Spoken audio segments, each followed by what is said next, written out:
Welcome into the Sports Buffoons podcast.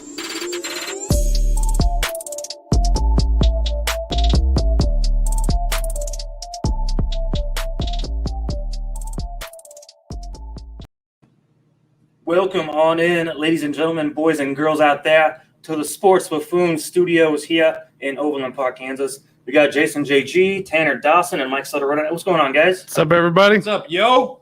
How's your guys' week been? I had vacation last week. I'm back at work now this week, and could have gone better.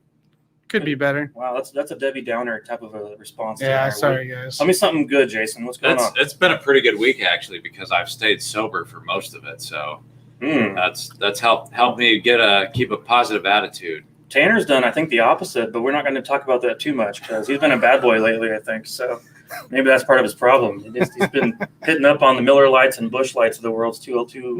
Not Miller. I'll pass on Miller. Only like Michelob's and all that. Yeah, I'll take Ultras. What are you guys drinking right now? I got me some Knob Creek whiskey. Knob Creek whiskey. Well, I got this Capriccio Sangria, 13.9% Sangria out of a bottle. It's amazing. Yeah, I told you I had that in Las Vegas, actually. It was pretty good stuff. What do you got, Mike? I am still sipping on some Jim Beam Devil's Cut. It's good for the price. I mean, it's not as good as like Buffalo Trace or Elijah Craig's of the world, but it's not so bad. I can sip on that. But I got something even more special. I might as well crack open two drinks at once because we're getting a little freaky here with all the sports talk today. Crack it open. We got the NBA Finals to discuss. Yep. Today we're discussing the NFC North, talk about Aaron Rodgers, and we're discussing our very first fantasy football topic of the season. So, yes! In celebration of officially beginning fantasy discussions, I'm going to crack open an anniversary Abbey Ale from Martin City Brewing out here, obviously local to KC. So this guy is a 13% ABV for an Abbey Ale. I mean, that's amazing. Their original Abbey's 7.5, so this one's like almost double. So they've just gone up.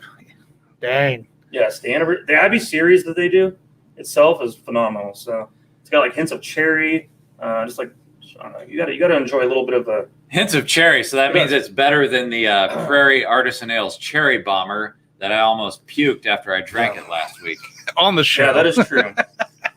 That is true. You saw that earlier today, and you about barfed when we were. I barfed just looking at it. It's disgusting. Hey guys, you want some breaking Chiefs news? What's the breaking news, Tanner? Did you know Travis Kelce is actually Travis Kels? His own words. We've said his last name wrong for how many years? And Andy Reid's the one who's right. Andy's been calling him Kels for his whole career with the Chiefs. But you know what I thought about, Tanner? He coached Jason Kelce too. Oh, Jason Kels, I should say. Kels. So obviously, but Jason he keeps saying Jason Kelce. So who would have thought twice about it? But yeah, Travis is the one who came out today on a show and was like, "Yeah, I just roll with the punches." It's actually Kels, but do you think he's trolling us, Tanner? Because it's been 8 years. I think he's trolling 6'10", because 6'10" likes to report bullshit. So I feel bad for those guys because I always got pissed off when people pronounce my name wrong because they've been calling me Jason all these fucking years, but it's actually Hassan. It's Hassan. And I got pissed off when they kept saying my name wrong. Yeah. That's great. That was out of control right there. So I don't know. I don't think we can give up calling him Kelce, can we? I don't know. That's going to be tough. That'll be difficult. It'll be like telling me like Tony Gonzalez's last name is actually like Rodriguez and, I'm just making up some shit. That's kind of like when he goes into the Hall of Fame. Will it be as Kelce or Kels? Who's going to vote him in as Kels? Well, I thought whenever Raul Mondesi Jr. changed his name to Adalberto, that was I mean, that's a whole different That's a whole different area, though. All right, you guys. Well, something else that makes me want to barf is a little bit of the playing of the Suns from earlier this week. Suns are still up 2-1 in series right now over the Milwaukee Bucks, but that last game was rough, without a doubt. DeAndre Ayton has played great throughout the whole series, but that was the worst game I've ever seen Devin Booker have personally. So it's just a team that, went on the road for the first time in the series, and things didn't fall their way. I think at the end of the day, when we look across the board of how and why things happened the way they did, the loss of 120 to 100 was the final score in that game. I think a lot of it was rebounds. And once DeAndre Ayton was out of the game, that wasn't going to happen anyway. That was over. So offensive rebounds were huge. I thought that, threes were not happening unless your name was Dre Crowder. Which 6 for 7. There's a game on tonight, you guys. Obviously, Game 4 is coming up here tonight while we're talking. Yep. And yep, you got to think that this will be the game where Crowder goes 0 for 7, while Booker and Chris Paul, shoot, at least make half their 3-pointers or something like that. So,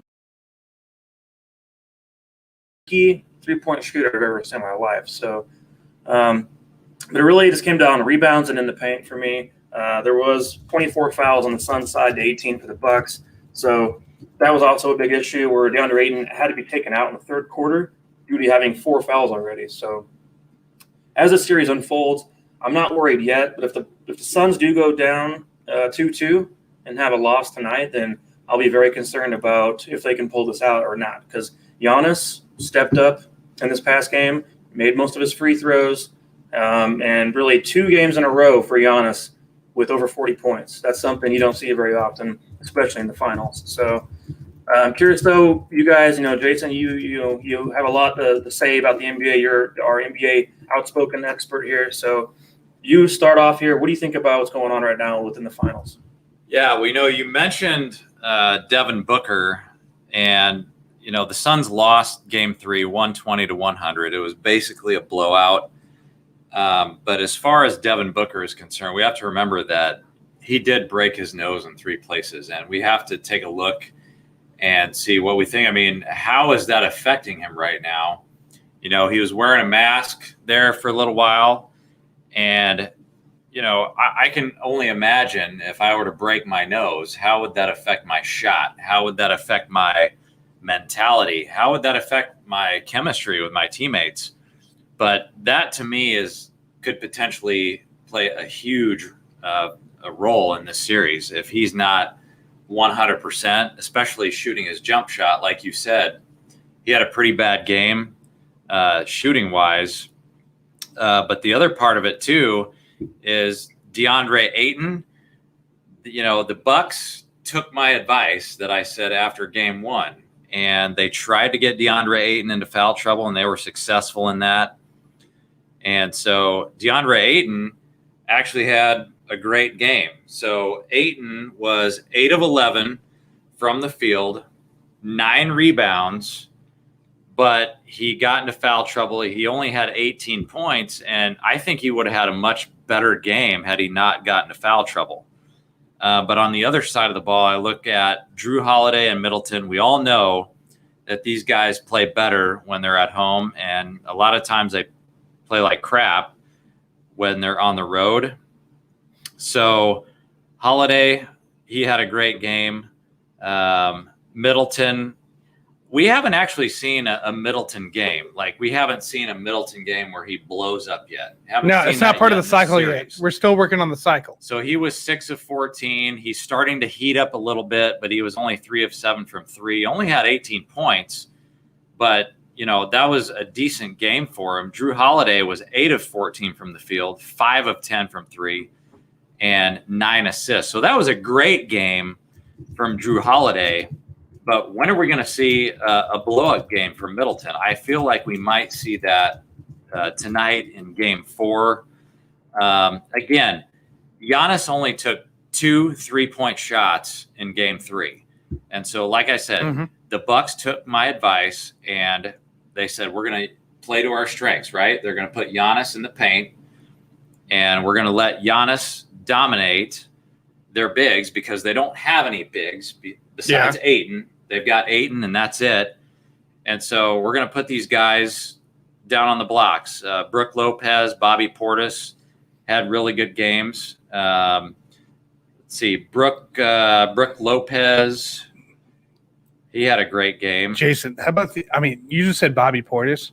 That guy's nuts when he comes in, like, the last game.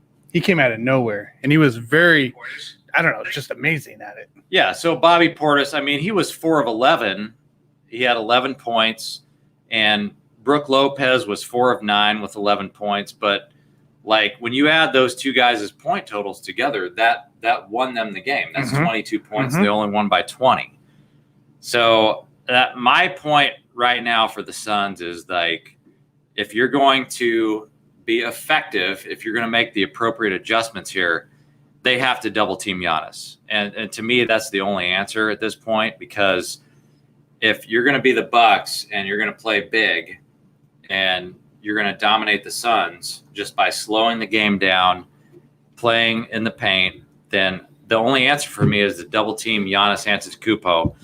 And the Suns. You mean the Giannis wall? Yeah, they got to put up with the wall for Giannis. Okay. They have to double team him because he's even fouled now, because that's all it's coming down to now is foul him, put him at the free throw line, and go from there. But you're saying that he shot decently from free throw. It didn't seem like that, but he was actually he he did. Yeah. I'm saying like put him on the you line. do that, but you're going to get fouled. That's fine. You're gonna get a foul. That's how he also But we're also partly talking beats about it. saving Ayton for the Suns' sake, and we can't have him fouling out of the game. it's not even about the free throws, guys, because he's going to have good free throw shooting games. He's going to have bad games.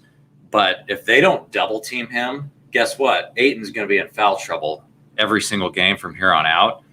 And so the Suns, they're going to have good shooting games and bad shooting games. But guess what is going to be the constant throughout the entire series is that Giannis Antetokounmpo is going to blow up. I mean, he's going to continue to put up 40 points a game. And I still have the Suns winning this series in 6 games, only because they have the home court advantage. However, did you guys hear about this stat? Only 2 players in NBA history that have had back-to-back 40 and 10 games are Giannis and Shaquille O'Neal. Mm-hmm. And so right now, I feel like if the Bucks can figure out a way to pull out this series, I've got Giannis as the second best player in the league if he wins, only behind Kevin Durant. I think Kevin Durant's the best player in the league based on what he did trying to carry his team in these playoffs, and Giannis is the second best player on the team. But for the Suns need to play with pace, okay? So we all know the Suns, when they speed the game up and CP3 starts running the offense, they start shooting threes, they get on fire, that's when they play a little bit better. But on the other side, I feel like Giannis, he's out there to prove that he's the best player on the court in this series, because when we met last week, guys, I told you that Giannis is only the 3rd best player in this series. And so I feel like he probably listened to that when I said that CP3 and Devin Booker are better players than him. And he's got a chance right now to prove that he is the best player, not only in the series, but in all of the NBA. Right now, Giannis, because he looks so healthy right now, too. I can't even tell his injury. I love his strategy, though, is he's sitting out early more often. And then when it comes to that mid-time, that late second quarter, third quarter, where he just dominates people because he's the most refreshed and he wants the ball. Giannis right now is playing like a madman. And Shaquille O'Neal even put a little Superman tag on him recently here. Like, Giannis is on a whole different level, I think, right now. Right. You talk about his injury. I mean, it was a hyperextended knee. I don't think that that's a problem right now. No, when you're putting you can't tell, 40 and 10 for 2 consecutive games, to me, that's not the problem. Big question for me is Devin Booker. And how is that broken nose affecting him? Because he obviously had a bad shooting game. I know it's on the road, but that's my biggest concern right now is, are we getting 100% from Devin Booker? Because we all know we're getting 100% from Giannis. Correct. And I think the Devin Booker thing goes kind of got to credit Drew Holiday. Drew Holiday was on Booker most of the game, and he just was in his face. He wouldn't let Booker really get open. He was always contesting shots. Middleton was doing the same thing with Booker. Those 2 players alone, actually Tucker and even Portis, like, you can't. There's guys in his face. You get in Booker's face and you don't allow him to drive the lane. This is what happens when we're allowed. Yeah, because of the broken nose, he might not be as aggressive, but I don't know. Maybe it's a good thing for the Suns too, because he didn't have to play a 40-minute game. He played a 29-minute.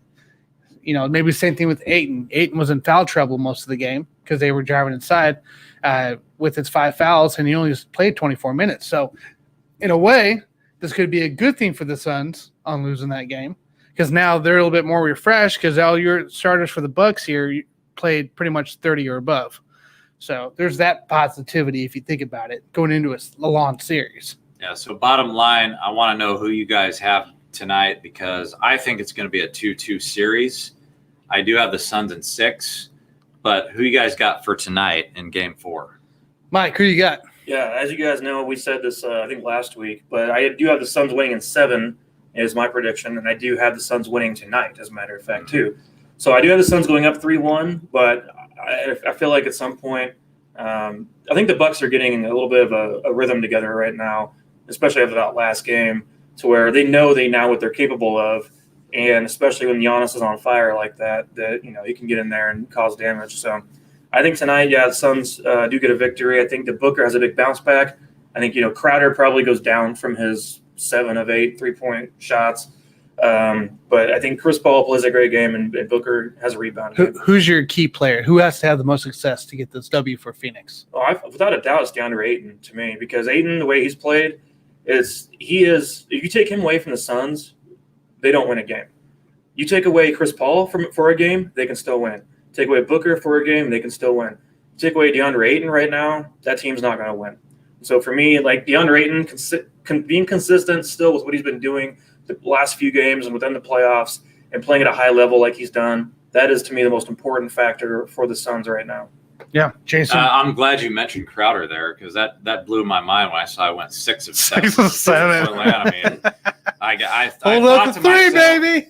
I thought to myself, well, he's due to shit the bed in the next game, so we can pretty much count on that. That's what overrated today. That's what Mike and I talked about too during the game. That was good stuff. So my original prediction, Suns in 5.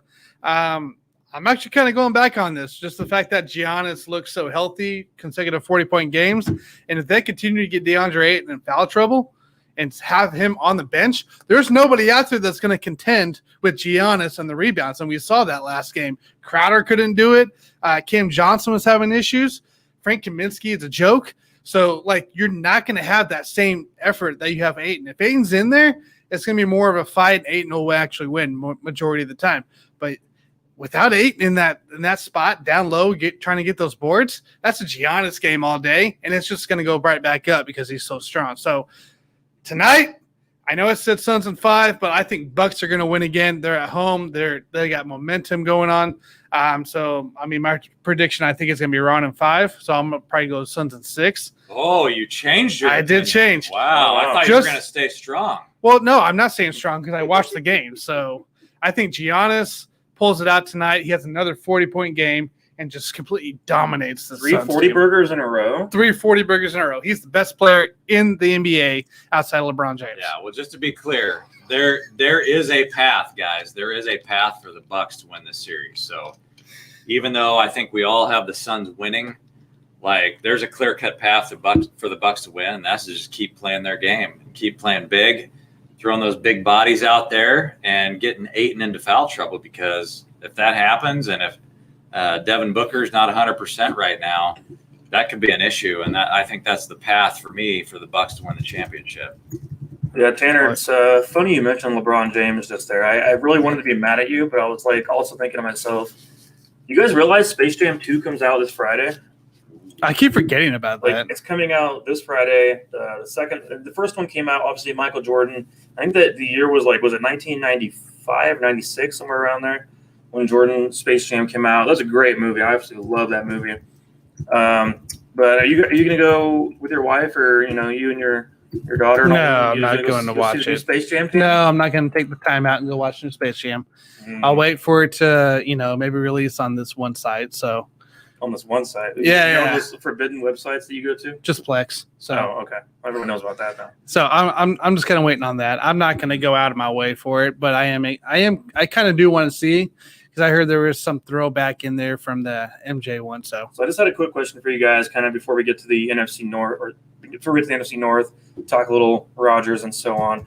But so then, who do you think would be your favorite all-time sports athlete who played a role in a movie? He didn't have to be the star of the movie by any means, but just someone who had some kind of role to play within a movie. We've had so many over the years. We had, Ray Allen was one with a movie at one point. Brett Favre was in movies. Terry Bradshaw, Ronda Rousey. Obviously, Dan Marino, Michael Jordan, obviously, as we mentioned. So do you have one that comes to mind? It's like favorite pro athlete who's ever in movies? Yeah, I saw that movie with Ronda Rousey, and it was actually a very good role. The problem with that role is that her career flamed out like shortly after that, and she was officially washed. Yeah. So I don't think that role had as big of an impact as it could have, but just a couple of them for me, guys. I mean, you guys both know that my favorite movie of all time is The Hangover. So no athlete will ever compare to Mike Tyson in The Hangover. Like, that's bar none. So that would be my number one. But my number two has got to be the Ray Allen movie, He Got Game, 1998. That was starring Denzel Washington. And, Ray Allen played a guy by the name of Jesus Shuttlesworth. And my favorite thing about that movie, even though it was a long time ago, like I think I was a teenager, I don't even remember that shit, but the only thing I remember about that movie is that all he did the whole movie was bang hookers. And so I thought, wow, Ray Allen must be a pretty cool guy. So that was my second favorite behind Mike Tyson and The Hangover. I like it. Mine is the former number one overall pick in the 1967 NFL draft by the Baltimore Colts. That would be Bubba Smith in Police Academy. Police Academy series. He was such an awesome guy to watch. I love those series, period. But the fact that he was what he was dominating college, because he is in the College Football Hall of Fame. And so they recaptured his character so well in those series of just being the guy that tears off doors and, comes over and knocks heads. So Bubba Smith for the Police Academy series is my favorite. I think if I was to ask this question to my dad, he'd probably pick Jim Brown because he was in a bunch of like Westerns and stuff like that back in the 60s. So obviously he had a great NFL career, known as one of the best running backs of all time. And maybe for the time period, the best of all time, right there with, honestly, O.J. Simpson around the same time period. But he was also in 100 Rifles. He was in Slaughter, Black Gun, Three the Hard Way. Some of those sound like porn star names kind of in my mind. But if I had to really give you guys one that comes to mind for me, just because I do love Ace Ventura: Pet Detective so much, Dan Marino would be my pick, just to kind of have him included in the movie. Was he great at acting? No, probably not. But I thought he did a great job. Now, if you ask me, my teenage self, this same question, I'm going to tell you The Rock and John Cena all the way. Like those are my guys growing up. So when The Rock started doing movies early on, it was a pretty cool thing going seeing him from being in the ring to all of a sudden acting in a movie. And obviously, in turn, he kind of quit wrestling and just went full-fledged into acting. Which I mean, would he have made as much money if he'd stayed in wrestling? I don't think so. So probably not. Yeah, not quite so much. I think he's very successful with everything he's done. I think he's actually the highest paid actor in the world. Yeah, I think so. Right. So it's pretty wild to think about. So successful and still going, so strong on movies. Watching his career unfold as a wrestling fan. And he still comes back to wrestle. Yeah, I don't know if it's quite the same as it used to be, but he might be doing those kind of things these days. All right, you guys. Well, let's discuss a little bit about some teams like, some thoughts on the Chicago Bears and the Detroit Lions and the Green Bay Packers. Some teams like that. The NFC North is our topic of the day. And with that said, I'm going to start it off here with you guys with the Minnesota Vikings. So Minnesota Vikings obviously had some additions at cornerback. They did add in Patrick Peterson. They also added in Rashad Breeland as well. I think those are both great acquisitions for the moment. Hopefully Breeland stays clean, does not get himself into trouble and get suspended again like he was known for with the Chiefs at times. But as far as in the run-stopping game, big physical corners like that, you got two guys both over 6 feet tall playing corner. I like big corners like that, so I think that's great. Now, this is also a team where you're going to have a guy who's got a lot of touches under his belt now as far as the running back. So keep in mind, we're still going to have Kirk Cousins involved and that kind of thing. So this team is pretty much the same as it was the year before. I don't see like a whole lot of changes within the team and things playing out any differently, really. I think someone to watch for, Danielle Hunter, defensive end. Mm-hmm. So that guy is going to be something to watch for as he is back after a neck injury in 2020. So I don't really know what to think about the team right now other than I think they're going to be very average. You guys know how I feel about the running back situation there. So he had the second most touches next to Derrick Henry. So that is something to watch out for. He's probably due for another injury at this point. They had Amir Abdullah resign as well. Oh, gosh. Amir Abdullah. He's still around, man. I'm sold. Still hanging around. So I like the Vikings here to go 9-8 on the season is my prediction record-wise. So just above 500, obviously. So anyways, what do you guys think about this? Yeah, I mean, I'm going to go with 10-7 for the Vikings. Now, looking at the odds here, they are plus 225. So if anyone's out there that's a true believer that Aaron Rodgers is not going to be playing for the Packers, I'm going to be all over this bet at plus 225 to win the division. I love the offense here. I love Adam Thielen, Justin Jefferson, and the guy that Mike has a hard-on for, Dalvin Cook. They got a revamped offensive line. Defense was shitty as fuck last year, but they added Patrick Peterson to help out that secondary. They've got the number 13 hardest schedule in the league, and so I don't know. I'm going with 10-7 for the Vikings. I like 10-7. I think that's fair. I think that's fair with the QB play as well. I think the defense would carry a lot of these guys. So they're returning a pretty good linebacking core. Their defensive line's coming back. So these guys were 7-9 last year. They missed the playoffs. Obviously, we knew about the rough start because we didn't even know if they're even going to win a game the way it's rolling. But yeah, they signed Bashad Breeland, Mackenzie Alexander as well at corner, Xavier Woods from Dallas at safety, and Patrick Peterson at cornerback. They lost Kyle Rudolph to the Giants. They lost Riley Reif as well for left tackle. So I'm a little worried about their offensive line, honestly, of protecting Cousins and getting those open holes without Rudolph and Reif on the offensive line. But kind of never know with the schemes they may play. I think their big keys to success to win this division, Rodgers or no Rodgers, is QB play and O-line play. Are they going to be able to protect Cousins? Can they give Cousins enough time to make those decisions, to get to Jefferson, to get to Thielen? So I think QB play is going to be a huge one. I think also with Sheldon Richardson at defensive tackle coming into play as well for the Vikings, it's giving that chance to give that secondary a chance to make those turnovers. There's talent in that secondary, guys. There's playmakers. The defensive line needs to be able to get to the quarterback and force it to allow the secondary to get those forced turnovers. And finally, what has the Vikings been known for their demise the last few years? It's called field goal kicking, guys. They cut Dan Bailey. True. So they got to find a field goal kicker this offseason, like training camp. They got Greg Joseph, a 2-year guy, and they have Riley Patterson, who is a rookie. It's the two options.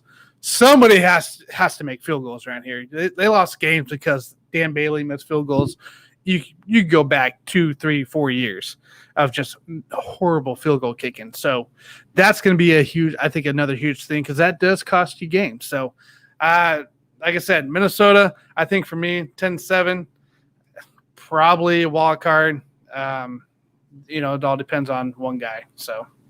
Yeah, you guys think highly of them, I think, a little bit. I have them just missing the playoffs barely. So, but then again, with having 7 teams from each conference in the playoffs, it's a possibility without a doubt. I don't think they're a bad team by any means. But did we always forget here the Chicago Bears finished last year 8-8? Yeah. I think it felt weird because they started off hot.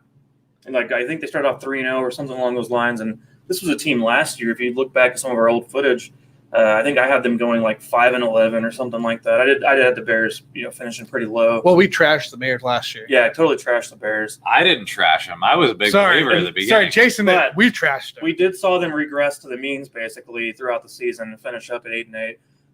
But this is also a team that I think does have some talent defensively without a doubt. If you look across the board, you got Hakeem Hicks at defensive tackle, Mario Edwards Jr., Khalil Mack is still there, Roquan Smith, Danny Trevathan is still there, Robert Quinn, Desmond Trufant, Deshaun Gibson, Eddie Jackson's a playmaker, and Jalen Johnson. That is a good list of players to have on your defense. That is a list of players that can absolutely be within the top 8 defense in the league. And you're not even missing out. They signed Mike Pennell.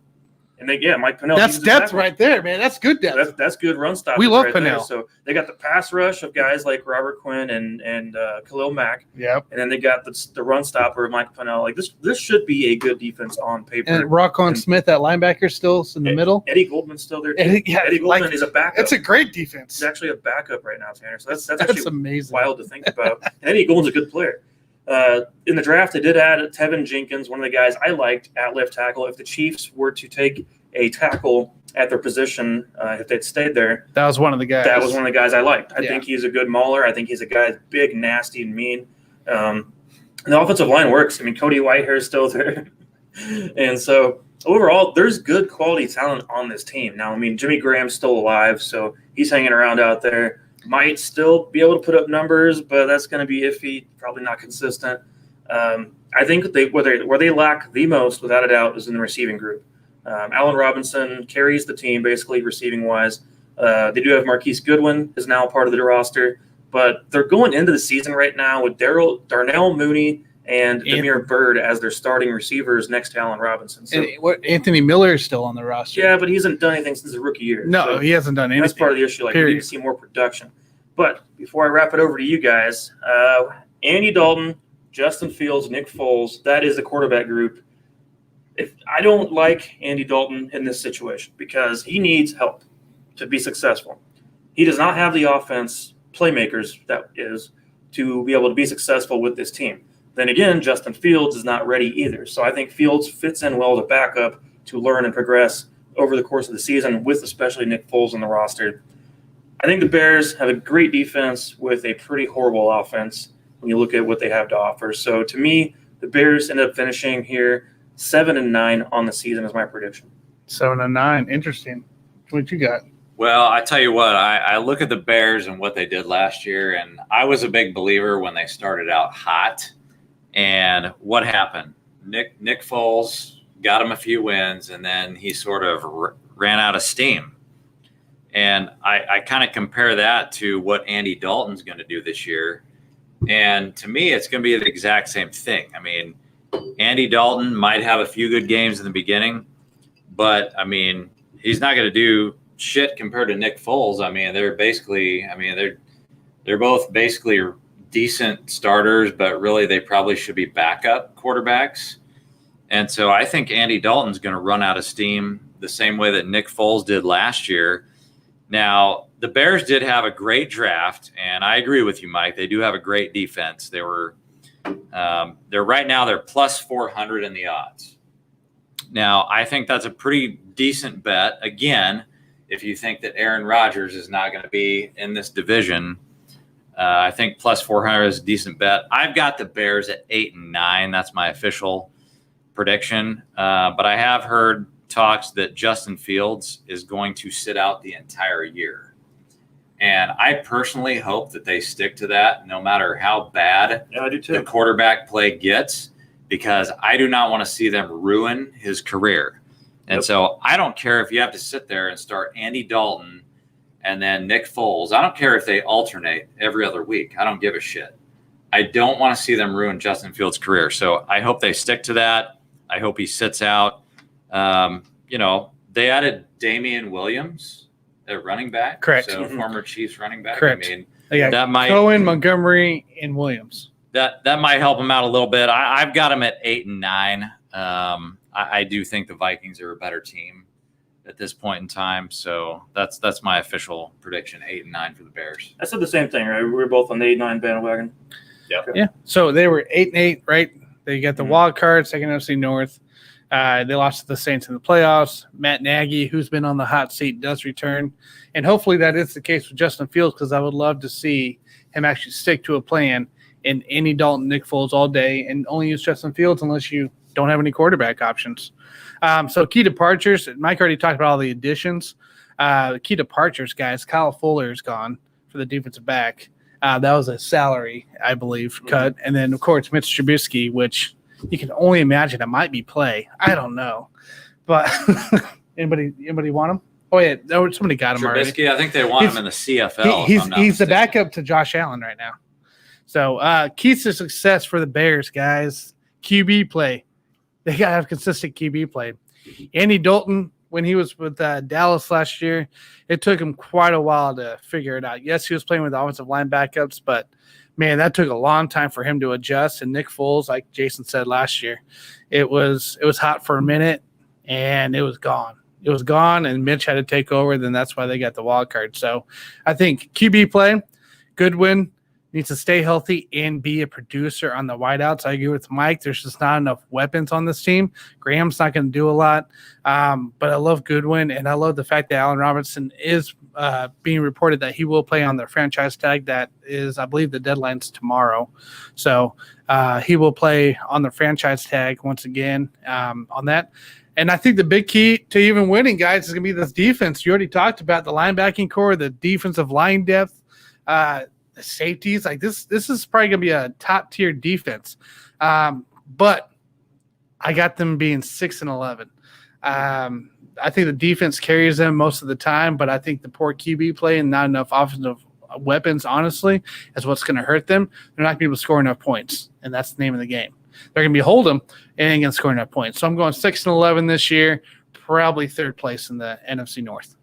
Yeah, let's go ahead and send it up north of Chicago, actually, and go over to Detroit here for a moment because we got to get to them at some point. I know this is not a team anyone really likes talking about right now. They did add, obviously, Jared Goff as a quarterback for the team. I don't really understand the point of the trade they made, sending Stafford to the Rams, but, in the end, they swapped quarterbacks.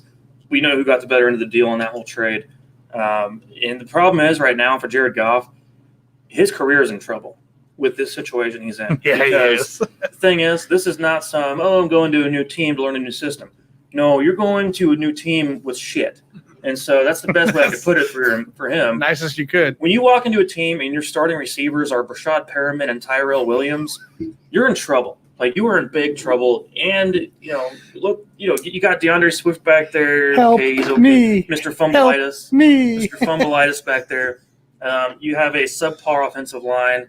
I mean, you just got issues everywhere. The defense is trash. Like, this is one of the worst rosters I've ever seen, top to bottom, across the board. It's disgusting. And, like, the fact that you have general managers who can put together a team of this caliber and be allowed to still have jobs, like, it just amazes me. It's a new GM, too. It's disgusting. Like, it's a new GM. Is Jim Bob Cooter still on the team? That's the only Jim Bob Cooter. Is he on the team Head still? coach is Dan Campbell. Poor him because he's going to get fired. MCDC. Anthony Lynn is their offensive coordinator. And, and Aaron Glenn's their defensive coordinator. So I feel bad for Dan Campbell because I think he could be a good coach, but we'll never know, at least anytime soon, because his team is going to, shit the bed all year long. So let me take a moment here. They got Jeff Okudah at cornerback. Okay. 3rd overall last year, it's one of those deals. He's a good player, right? He's a good player on paper. But so that's good for them to go somewhere. I mean, they got guys on the roster like Jamie Collins, Trey Flowers, Michael Brockers. That's great. They got Jalen Reeves-Maben, who is actually, I think, a former Chief. After that, you got Willa Harris, Tracy Walker, Corn Elder is your other cornerback on their roster. His name's Corn Elder. Who? Corn Elder is the starting cornerback for the Detroit Lions. Man. We're going to have issues without a doubt. This is probably going to be a bottom 5 defense and probably a bottom 8 offense without a doubt. I mean, it's going to get ugly. And, if nothing else, Jared Goff's going to throw the ball probably 600 times this year. Yeah. So he's just going to be throwing it. So, hey, if you guys want fantasy numbers, Tyrell Williams might be a guy to look for because who else are you going to throw to? I mean, that's your option, right there. So, I mean, this team to me is 3-14 is my prediction for the record. So, just put them in the trash, Kobe style. Jason, man, what do you got? You love Detroit. As you guys can see, it's very difficult for us to talk about this team without laughing very, very hard. And so here's my thing, and I always bring in the NBA comparison. So before the Atlanta Hawks got Trae Young, we always said on this show that the Atlanta Hawks that was the place where players went to die, right? When they started to be washed, they started to suck a little bit. They all went to the Atlanta Hawks. Well, that's basically the Detroit Lions. Okay, it's a shitty ass fucking team. I'm looking at the odds right now. It's plus 2,500. Should be plus 10,000. Probably should be plus $1 million. If anyone wants to make that fucking bet for them to win the fucking division, that's not going to happen. Jared Scott's going to have a great year. So basically, I mean, we all know they downgraded at quarterback, and I bring it back to I have to throw out the fact that they drafted Penei Sewell, right? So yeah, he's a great fucking player. So congratulations, Lions fans. You got a great fucking offensive tackle over there. But we've had an argument on this show before when we talk about these college teams that we think could beat professional teams. And I think this is a perfect time to bring that up because as shitty as that fucking Lions roster is, I mean, who's the best team in college football? It still beat Alabama. It still beat Alabama. Okay, so I'll put a bet out there right now that if we could make that exhibition game happen, it'd be Alabama would kick the shit out of this fucking team. Detroit would kill them. It'd be the one team they would beat. Outside of that, I have nothing to say about the Lions. I feel sorry for them, because it's basically a minor league team. All right, let's get this breakdown going here. Detroit Lions, 5-11, last in the NFC North for the third consecutive season, guys. They hired MCDC to the town. They did add the Anthony Lynn here to, of course, the staff as well. They added Deuce Staley, Mark Brunell to the coaching staff as well, guys. A couple former names there. Key additions, Jared Goff by trade, Tyrell Williams, Josh Hill at tight end, Michael Brockers by trade, Charles Harris, defensive end, and Jamal Williams, running back. Key departures, one man and one man only, Matthew Stafford by trade for Goff. Guys, key success here. Goff has to be good, period. He needs to be, what was it, 2018 Rams? Yeah. Right? All right, 2018 Rams. He needs to be 2018 good, period. I think all Goff season has long. that capability. He does. But he has to be that good. It's not going to happen now. You know what I mean? Defense is going to suck. He's got capability. But that's all he did.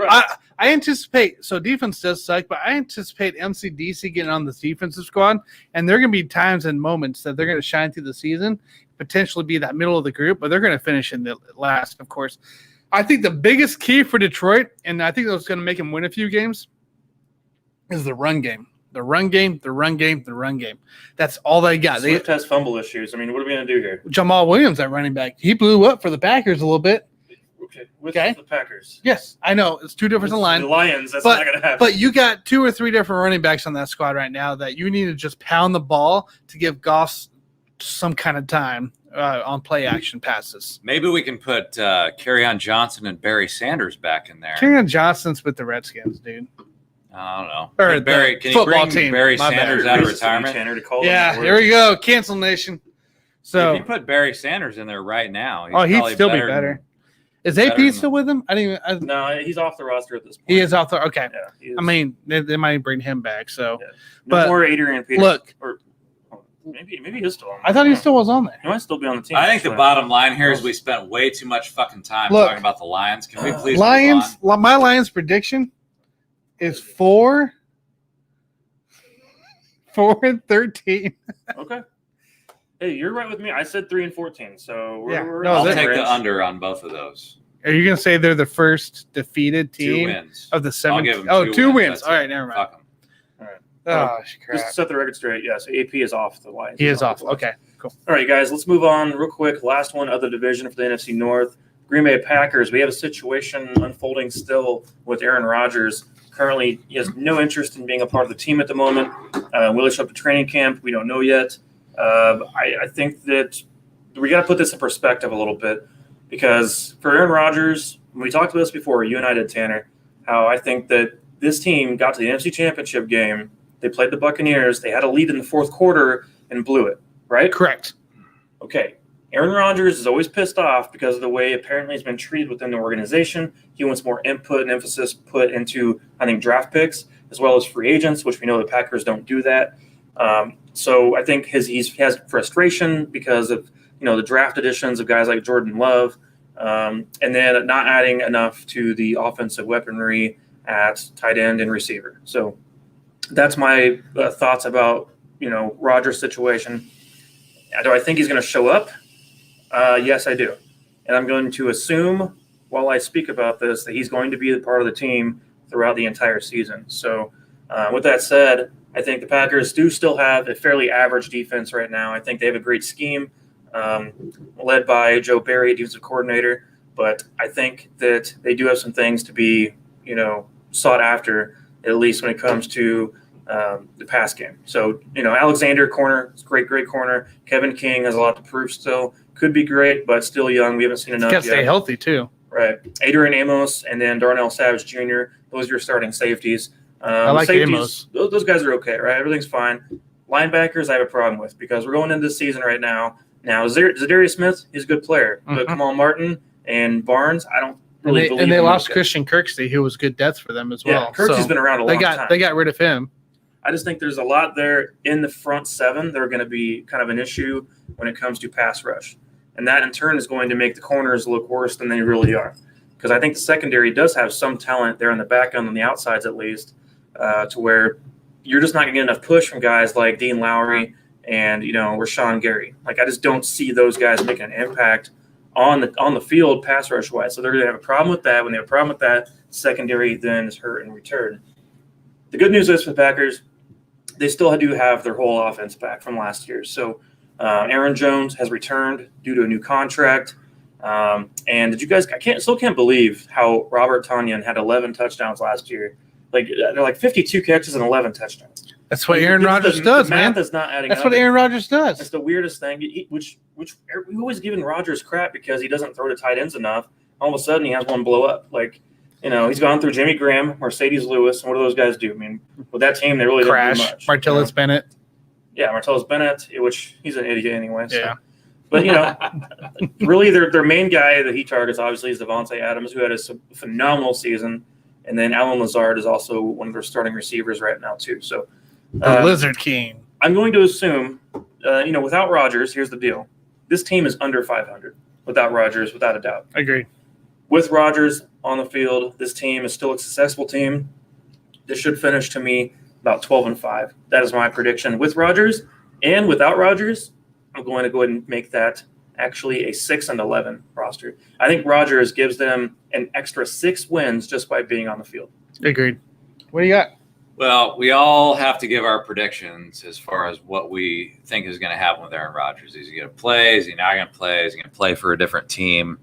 I personally think that he is going to play, and he's going to play for the Packers. You look at the odds right now, the Packers are minus 125 to win the division, which is absolutely horrible bet because we don't know what the situation here is. My opinion is I don't believe that Aaron Rodgers is going to punish his teammates. I believe that he likes his teammates, and so I think he is actually going to show up to training camp. And I think he's going to show up at the very beginning. He's already punished the front office by shitting on them publicly. And I just don't think he's going to hold out. It's not that he doesn't have the balls to hold out because he's already proven he has the balls to do whatever the fuck he wants. But I think the Packers have the talent on both sides of the ball. And the majority of their starters are returning. They re-signed Aaron Jones. They're a contender if their defense can be above average. And so my thought here is that, we've had this big saga playing out, and Aaron Jones obviously can't stand the organization, but I look at the organization a little bit differently than I look at the players and his teammates. And so I feel like although we think that Aaron Rodgers is talking a lot of shit right now or treating the organization like shit, I think he thinks very highly of his teammates, and I do think he's going to be there on day one. So I will say that they're going to go 13-4. That's my prediction. I like it. So Packers last year, 13-3, first place, lost the NFC Conference Championship to Mr. Tom Brady. Rodgers was MVP last year as well. They didn't really have much of key additions, guys. Maybe Blake Bortles because of Rodgers, but that's about it. They lost Christian Kirksey, like we talked about, and they also lost all-pro center Corey Linsley. But they also were returning quite some depth in there on the offensive line, so it's not a really huge hit for them. This team is really based off of Rodgers' decision in the end. I'm not too worried about it. The guy said, hey, we'll see in a couple of weeks. I think he shows. I think everything's fine. He plays the game he plays, and potentially another MVP year, obviously. Most of the team is the same, so you kind of see what you got last year. He can only elevate it from there. So everything's still quality here. I'm going to go Green Bay. You're going to be what would be that? Would be 12 and 5. Wow. 12 and 5, guys. We're going to just take a small step down from last year, but you'll still be right in contention for that championship spot. Yeah, I'm looking forward to seeing the drama unfold as the Packers season moves on here and the training camp begins. All right, guys, let's move on to fantasy talk, right? Fantasy talk. So fantasy talk real quick. While we talk about the QBs coming up here, I want you guys to throw out here, Samuel here on our YouTube said he traded Montgomery. He already did his draft. David Montgomery. He said he traded David Montgomery for Andrews. So he got Montgomery. He traded Andrews. Okay. Because he absolutely is I traded Montgomery for Andrews because I'm absolutely loaded at running back with arguably 3 RB1s, but he has literally no tight ends. So he's looking at what kind of option could be on the free agent line. I'm just reading that again, Tanner. Hold on. Yeah. So there's Turner. So it said I traded Montgomery for Andrews because I'm absolutely loaded at running back with no RB1s, but he has no tight end. But you just add Andrews, obviously, to the mix, right? Correct. He got Andrews to the mix, so now he's looking for some depth on the tight end range of potentially who could be there on the free agent list after a draft. After a draft. Well, Andrews obviously is going to be a guy that gets drafted during the draft. Correct. Do I have as much of a high hopes for him as I did 2 years ago? No. I think that's a different situation now, and teams have figured out how to eliminate him as a threat in the Ravens offense. So just kind of think about ideas as we talk through this list here, and we can maybe answer it at the end here. Okay, let's do our top 10 quarterbacks, and then we'll wrap it up with his question and go from there. So we have a situation here. We're looking at the current ADP of quarterbacks right now. We're going to go over the top 10, play a little game with each other here. Basically, it is going to be overrated, underrated, or just right within the top 10 rankings of the quarterback class. I can kick it off with you guys real quick. This makes sense for all of us. Patrick Mahomes, ADP right now, sits at 13.6 based on Yahoo, which is the format we use. We'll be using that all year long for just the future reference, you guys. And so they just have some of his numbers. His projection numbers, 5,581 yards with 44.3 touchdowns. His projection, keep in mind, extra games, so they're assuming 17 games. This is a monster season for Mahomes. I mean, Mahomes, without a doubt, is the top quarterback to go after. This is a great pick, big selection for number one quarterback. Was there a debate here? Can we say underrated? I'm playing. It's just right, man. Number one, take it. Yeah, I'm going to say he's properly rated at 13.6 ADP in Yahoo because, I could make a case that you could maybe pick him a little bit higher. I mean, he passed for 5,500 yards last year, or I think that's the target for what they think he's going to do this year. I think he's properly rated. I think it's a top 10 pick this year. Yeah, I mean, in our league, he probably will be. Yeah. So, all right, going on from there, we have Josh Allen right now at ADP of 29.1. He's obviously just under Mahomes when it comes to quarterback rankings. They're projecting that just under 5,000 yards passing and 38 passing touchdowns. I think this is the right way to go, mainly due to the situation at receiver for the Bills. I love, the connection. You guys know how I feel about Stephon Diggs. We love Stephon Diggs. And whenever Diggs went to Buffalo from the Vikings, I was all over this. I loved it. And it turned out just as good, if not better, than I had imagined. It's almost a match made in heaven. It was a perfect match. And the way Diggs runs routes, he finally got the kind of quarterback he deserved, not a guy like even Justin Jefferson complains about, like Kirk Cousins. So, correct. So I think it's a good ranking. I think it's fair. No issues there. Yeah, I'm good with it. Yeah, I'm going to go with overrated on Josh Allen. He threw for 4,500 yards last year. I just don't think he's the second best quarterback in the league right now. And so I think he could potentially take a step back. So I'm going to go overrated on Josh Allen. All right. Overrated. All right. Third here we have Kyler Murray coming in at 42.9 ADP. I think this is fair because of also, once again, the talent he has a receiver, DeAndre Hopkins being there. and his scrambling running ability. I mean, I think this is a great fantasy option. And a new face of AJ Green, who could potentially be on his comeback. That career potentially. That would be amazing. I like AJ Green. I think it's been horrible to see his career dwindle away.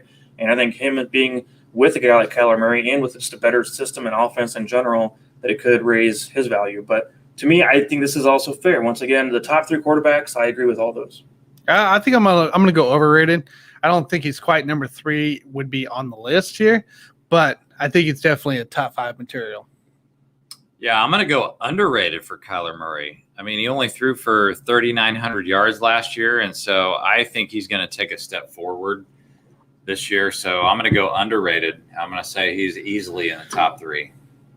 Well, he's top 3 right now at ADP, but you're saying he's above Josh Allen? I think, oh, yeah. I'll put him up. Okay, so you put him at 2. Oh, yeah, absolutely. Okay.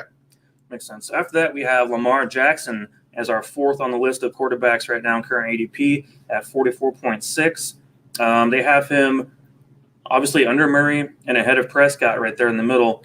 They're expecting about 3,400 passing yards, 29 passing touchdowns, and I disagree with those numbers. I don't think that Lamar is going to be putting up substantial or effective numbers quite like that. I still like Lamar because of the rushing ability to be a top 10 fantasy quarterback, but at 4, I don't think so. I think there's better guys there. I think he is overvalued right now based on his running ability. I think Lamar's just right where he should be. He has the 2 abilities, like you talked about, rushing ability. And I think his passing game is going to improve this year too, with some more young talent out there, so that they received. So I think I like Lamar sitting at 4 here. I think it's just right on where he stands. Now I'm going to go with overrated here because I think that both Dak and Russell Wilson will have a better season this year. So I'm going to say overrated for Lamar Jackson. Yeah, I agree too. Because after that, we have Dak Prescott at 5th in the rankings. He's actually slated 8 spots below Lamar Jackson's ADP at 52.3. So in my mind, I think Dak's going to have a phenomenal year fantasy-wise as long as he's on the field all year. You got great weapons, the CeeDee Lamb going into year 2, Amari Cooper and Michael Gallup. Elliott should be healthier now. I think that he's in a position where he's going to have 5,000 yards passing and roughly 40 touchdown passes, which would put him, to me, just behind Kyler Murray as the 4th quarterback on the list here. Yeah, I'm going to go underrated. I think Dak Prescott's where Kyler Murray is right now in the 3rd spot. So I think Prescott's the 3rd best option for your quarterback this year. Just the fact of all his weapons.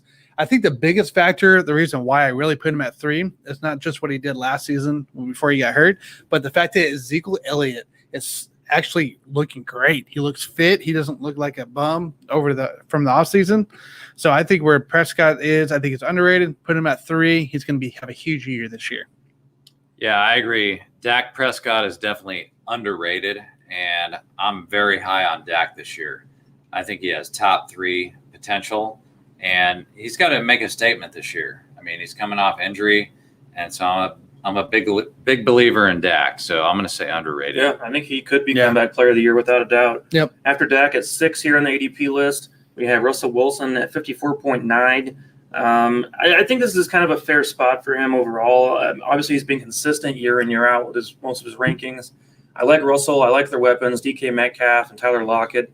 Those are great guys to have on your team. I think that he's just right. Yeah, I agree with you. I think it's just right where he should be. He has some good weapons around him. I think the running game's still in question. The offensive line obviously is always in question for Russell Wilson. So I like it where he's at 6. Yeah, I think you have to go with properly rated with Russell Wilson.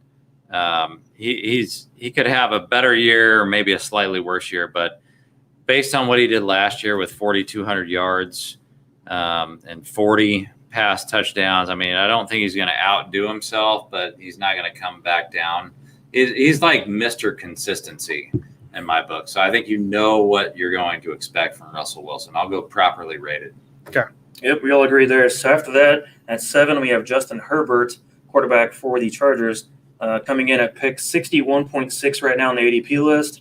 I want to say I think he's just right. I think he's got potential to be even higher. So I like his, they're expecting from him about 4,800 pass yards, 34.9 passing touchdowns as a projection. Those are big numbers. And this guy, does he have a sophomore slump, or does he stay on the path he was built off of last year? I do like Herbert. I think 7 is just right for him. I'm going to say overrated. I'm a little worried about Herbert and transition with a new coach, a new offense, less weapons. Mike Williams is gone. Tyrell Williams, I think it wasn't with him, but I guess with the Raiders. But even their running game's questionable right now as well. So I'm a little worried about Herbert right now being such a high spot there. I don't think he's top 10, but I anticipate, hopefully I'm wrong because I do like Herbert, but I think it's overrated. Just with the new system. I'm going to say overrated only because I want to see his sophomore season because, he played like a stud last year. His ADP, though, right now is 61.6. I don't think I'm willing to spend that much to draft him this year. And so as much as I like him as a player, I'm going to say that he's overrated this year. He's not a guy that I'm going to reach for by any means. Okay. Well, I've got 2 guys left on our list here that I would take over Herbert, actually. So I guess I should actually say I think he's overrated as well. So I think we all agree with that. After that, we have Aaron Rodgers, who I would take over Herbert without a doubt. So give me Rodgers as long as we're assuming he's going to play all year. Let's just assume that. In that case, obviously, with the numbers you put up, Mr. MVP, I think he's going to have, once again, another good year, showing no signs of any reason to think otherwise. So I think Aaron Rodgers is actually underrated considering he's after Herbert. I agree. I think he's underrated for sure. I think he is, even possible, be up there within the top 5 of the group as we continue to learn more about his situation. So Rodgers, Devontae Adams, they're going to have that connection again. And, of course, Tunyon, hopefully we have that as well going. So I'm going to go Rodgers being underrated. I think he is above Herbert for sure. He is supremely underrated because even if you think that he's not playing for the Packers, he's going to play for somebody this year. And he's not a guy that's going to sit out like Le'Veon Bell did a few years back and let his skill set decline. He is going to play for someone this year. And so at an ADP of 61.8, I am all over that, guys. He is underrated, and I am all over Aaron Rodgers. I don't care who he plays for. It's a great ADP. Yep. Next on the list here, coming in at number 9, we have Jalen Hurts at 70.5 on the ADP list. That's such a surprise. This makes no sense to me whatsoever to have him that high. And I know I was talking with someone earlier about the rushing yards and all that kind of stuff. I mean, that's fine, but even then, he didn't do that much effectively rushing the ball anyway. Keep in mind, last year in his games played, 354 yards rushing on 63 attempts. So, yeah, he had a lot of attempts. He also only averaged 5.5 yards a carry, which for a quarterback is not impressive by any means. But in the passing game, you still got to throw the ball. And we have a sample size where he's got 52% completion percentage, 1,000 yards passing, 6 touchdowns, and 4 picks. I mean, that's not a guy I trust at number 9 on my quarterback list for fantasy. Jalen Hurts is massively overrated right now. I would take probably about 10 other quarterbacks ahead of him. Yeah, I'm going to go overrated for sure. We just talked about the Eagles last week on our last show about the NFC East, guys. Struggle. It's not good. It's not good. It's like the Lions. It's not good, guys. So Jalen Hurts, he has a lot to prove, a lot to be there. I'd take him maybe in the top 20. I wouldn't take him in my top 10. There's 2 other guys sitting outside the top 10 on this list that I would rather have in spot of that. So I'm going to go overrated. Jalen Hurts isn't even in my top 20, barely in my top 20. Yeah, I think that for the first time ever, we're going to agree, all 3 of us on this show. I'm going to go with overrated on Jalen Hurts, and it's not because I don't like him as a player, because he could actually surprise us and have a decent season. My biggest problem with that is the fact that Tom Brady and Matthew Stafford, their ADPs are lower than Jalen Hurts. So that to me is fucking ridiculous. Like, you're going to take Tom Brady and Matthew Stafford all day long. Even Ryan Tannehill. Yeah, this makes no sense. Well, that's debatable. Julio Jones and AJ Brown, but we'll talk about that later. The bottom line is he's over fucking rated. That was my point. Yes, he is. No doubt about it. He's massively overrated in my opinion. I would not touch him at all. He's not going to be my quarterback on my team. After that, number 10, to round this off for you guys, we have Tom Brady coming in at 75.8. His number projections for the season, 5,257 passing yards with 38 touchdowns. If he does that at the age of 43, 44 coming on 44, that's going to be nuts. And, yeah, they have the talent to do it, so it's possible. Brady is underrated, as always. He's always underrated. Always. Every year he's underrated in fantasy. Every year puts up big numbers. So, yeah, Brady deserves to be more like top 7. Yeah, you're giving Brady an extra game, guys. That's he is totally underrated. The guy is projecting 38 touchdowns, possibly. I think he'll be above 40 for sure, easy. With the weapons that he has, a returning chemistry with those guys, I'm going Tom Brady, underrated. Definitely keep him in your top 8. Yeah, he's definitely underrated. And even if you're one of these guys out there that thinks he's gonna fall off a cliff, which they've been saying for the last 12 fucking years. Even if he falls off a cliff, it's not going to be till the playoffs or maybe even the Super Bowl. He's going to have a great regular season. So I'm going to go underrated with Tom Brady. I like it. Nice. All right. That was our first top 10 segment of the fantasy beginning of the season anyway. So I think most of that we agreed on right now. So we'll see how things unfold more as training camp rolls around. To answer our question here. Did you have an idea of somebody? Yeah, actually there was a couple that came to mind. Obviously, we saw the additions the Patriots made. I like Johnny Smith quite a bit. Absolutely should be somebody. But the major one to get, you're talking about after the draft potentially? So it's after the draft. Okay, Gerald Everett. If he's out there, Gerald Everett? I would make a move for him. So he did comment here later. He goes, Hunter Henry was available. And I told him to grab that guy. Yeah, if Hunter Henry's for available. Sure. But Gerald Everett, it would be a good spot too. If you grab it, Everett, here's the thing. He finished last year as a tight end 30 in PPR, which you might think to yourself, that's not great. But then again, he was with the Rams, splitting time with Tyler Higbee at the same time. He's now with the Seattle Seahawks, age 27, still young. And I think with the situation they have in Seattle, he should be getting targets. So Everett's still very talented, great athlete, could have a season of, roughly 500 to 600 yards receiving to go along with about, 5 to 6 touchdowns. So if that's the case and you have no other tight end option, because if you don't get Kelsey, you might as well just say screw it. And Kels. I think so right now Everett's being drafted as tight end 22. Oh shit! So I'm all over that. You know what I mean? It's a steal. I think at this point, if he's available in your league, grab him.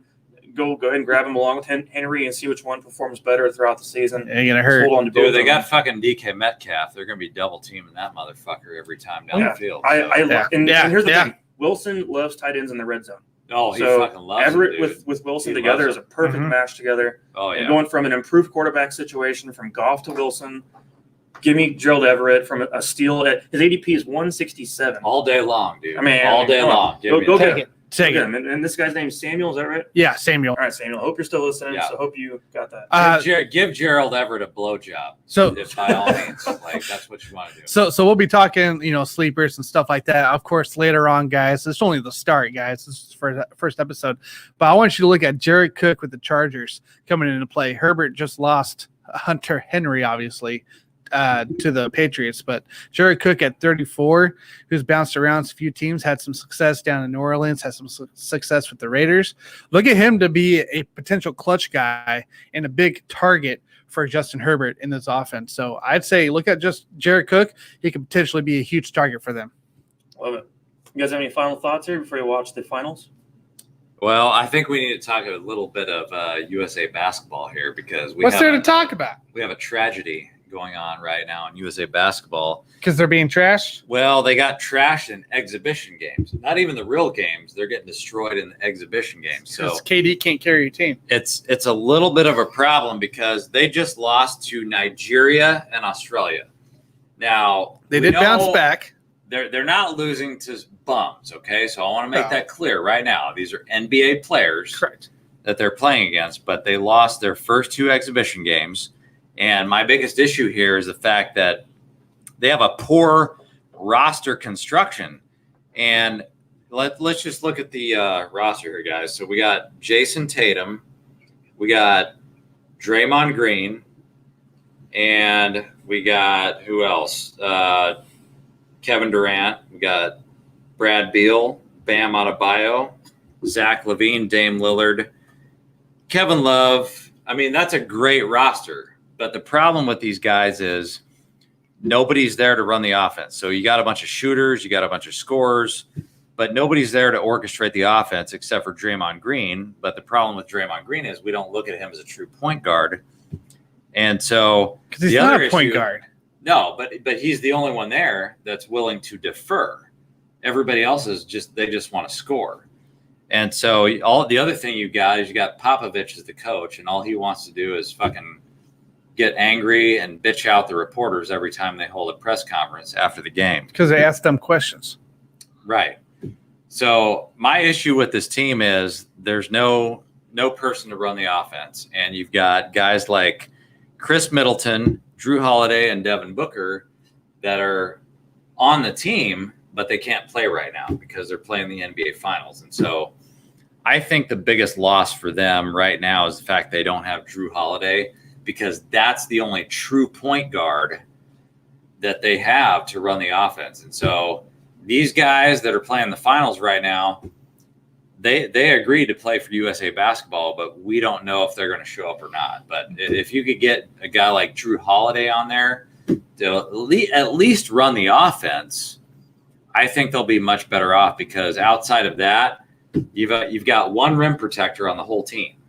And we all know that international rules are much different than the NBA. Correct. So you're allowed to foul the shit out of players. And so if Bam Adebayo is your only rim protector, you're going to have some problems in international play. So I don't know. What are you guys' thoughts on that? I think that their roster is a disaster right now, unless they can get the guys right now that are playing in the finals. Well, Popovich adjusted his roster against Argentina a couple of days ago, and they came out firing. He put the scorers in, right? He put scorers as the starters, and he rearranged it a little bit, and they came out flying. I'm not too worried about his exhibition games. I'm hoping Durant and Lillard can, finally lead a team to something here. So, but obviously they are missing some key pieces. So when things start, when they start losing real games, then I'll be a little bit more worried. But exhibition, they're still trying to figure out each other. Popovich is still trying to figure out a lineup. I'm not too concerned. All right. So what's your level of concern, Mike? Because right now I'm sitting here thinking that these guys are going to get a bronze medal. They're going to get a bronze medal, which is – look, when you're talking about the American team, that's pretty shitty. It is. I'm not going to lie. Like, I'm watching this finals game in the corner here, and I don't give a damn about what goes on otherwise. But you should give a damn because 3 of the fucking players that are on USA Basketball are playing in the finals right now. I don't care about anything that goes on with USA Basketball. It doesn't matter to me whatsoever. That's my personal thoughts. I don't, and I know your brother is a big Olympics guy. I don't follow the Olympics closely either, so – then again, it's also basketball, which we all know how I feel about basketball. So, I like my Suns, but otherwise, I don't give a damn about what's going on with USA Basketball. Yeah. Look, Jason, you just need to chill out for a minute. Let's get started in real play, and let's see what happens, right? We're in exhibition. They're figuring out the lineups. They'll be fine. Well, my whole thing is I think it will be a goal. They're all trying to compare themselves to the dream team of 1992, and they all know that they have no fucking chance of comparing themselves. There's no chance to compare yourself to LeBron's. There's no chance to compare to 2013. LeBron's gold team. You ain't going to do that. You can't lead it. He didn't do shit. That was Carmelo's team. Hey, Carmelo get out. led that I'm done with you. All right. Mike, I got point nothing is else. You want to start talking about Major League Baseball, right? Is that the point? Well, I just want to right now? look. I just want to shout out to Guerrero to join the Griffies and the Bonds as a home run and an All-Star. So Vlad Jr. is doing such a great year too. You should buy some rookie cards. I've already got the rookie cards. All right, we'll keep going. I'm fully invested in his ass. Shout out to the KC Royals, Mr. Perez, with 27 bombs. He was the second most in the first round, and if he wasn't paired up with with Pete Alonso, who ended up winning it, he would have advanced to the next round. So shout out to Perez. He wouldn't be anybody else there. Bring back the old format. He's better than Moustakas did for us a few years ago. Yeah, bring back the old format. Yeah, but that's all I got. I agree with all that. So yeah, shout out to Perez. It's a big support. We love him very much. So, all right, you guys. Well, thank you so much for joining. Next week we're going to cover another NFC team. Or NFC division, I should say. So we'll go from there, do this each week leading up to the season. And I hope you guys enjoy the show. Hopefully we get to wrap up this NBA talk, and we get to bring a lot more fantasy talk in. That's true. Once the NBA finals are done, we're going fantasy, and we're doing Chiefs more. We got training camp coming up August 5th is when we're going as a group. So that is what's in the works.